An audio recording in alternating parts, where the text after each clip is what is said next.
Welcome back, my friends, to Western Cyprus and the mountain village of Drusha, where the project to breathe new life into this derelict property continues. Now at the moment there is so much work to do in clearing this land before we can begin construction of that outdoor kitchen that we've dreamt of, the wonderful workshop, the traditional bread oven, and so on and so on. When the outdoor kitchen is one day complete, Claire and I fully intend to showcase Cypriot cuisine. We will invite those fabulous village yayas, those elderly grandmothers, to share with us decades upon decades of traditional culinary experience. So today I'm tasked with removing all of the usable stone from this tumbled down wall. And I've separated them into the larger stones and the smaller stones, because those smaller pieces are crucial to tie these larger pieces together, which I will be using in future projects.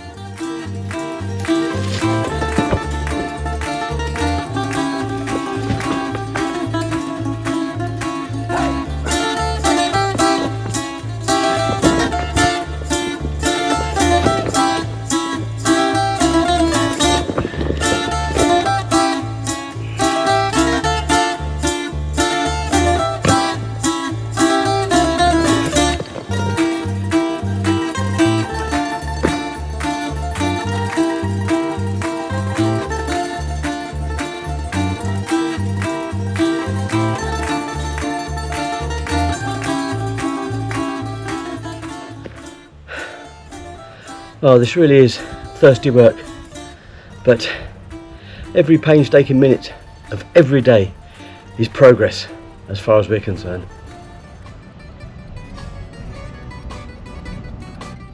Before any of these walls are dismantled, they are photographed meticulously so we can learn these construction methods from past generations. This colossal wall, for instance, which has stood for more than a century, is held together with mud and straw. Now, we'll obviously be using modern cement in our future projects, but just the way these rocks are locked into place is a lesson to be learned. The floor of this courtyard was laid more than a century ago with these beautiful stones that have been time worn and bleached white over those decades, but sadly in time too they have sunk further and further into the ground. Now my aim is to remove all of these stones, stack them neatly and reuse them into future pathways in this wonderful old property.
There is no cement or concrete beneath any of these stones that were laid so many years ago.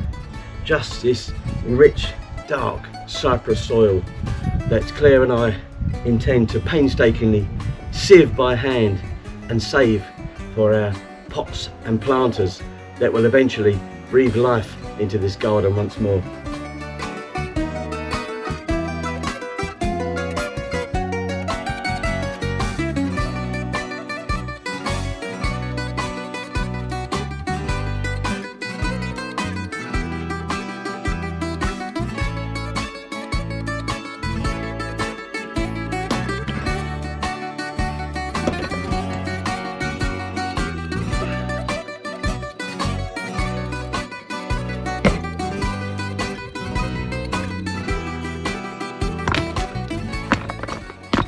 You know, I don't think I've ever encountered a property with so many stones. There are literally thousands on this piece of land, not only strewn around the surface but buried underground too.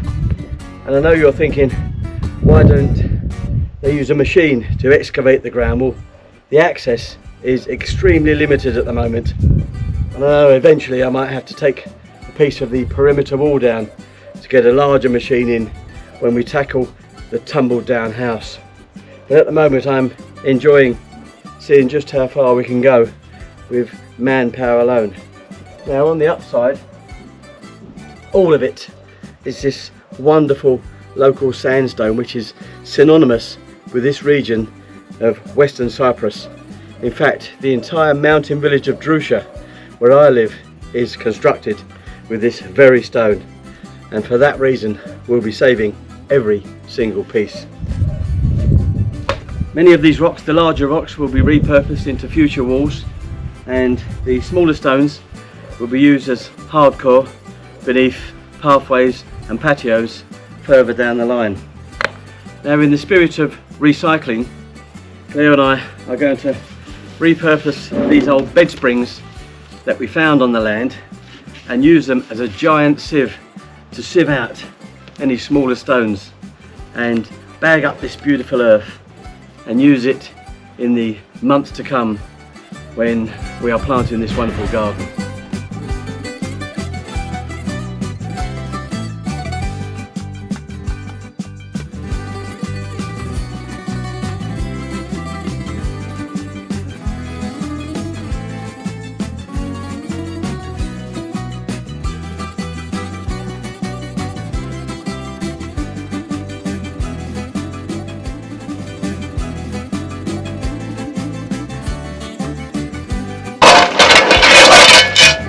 Anything larger than a pea is left on top of this screen. There are rusty nails and roots that I will dispose of.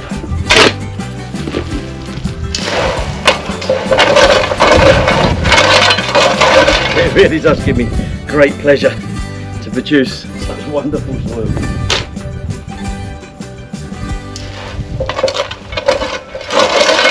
It's late November here in Cyprus, and the temperature today is around 22 degrees, so great weather for digging.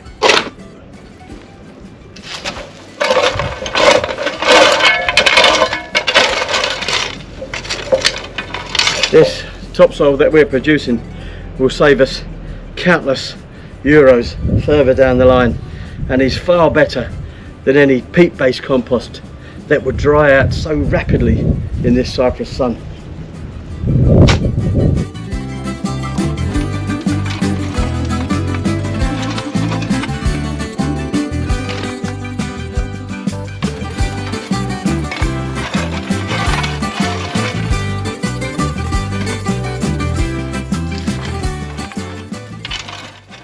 And here it is, the result of a morning's work.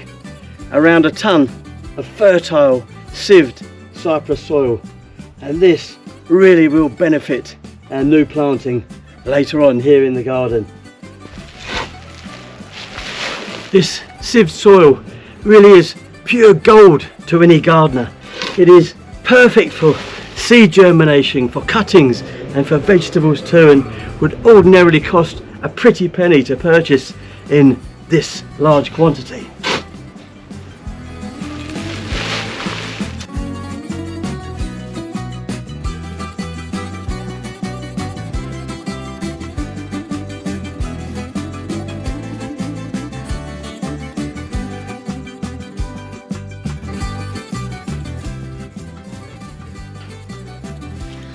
Thank you so much for watching.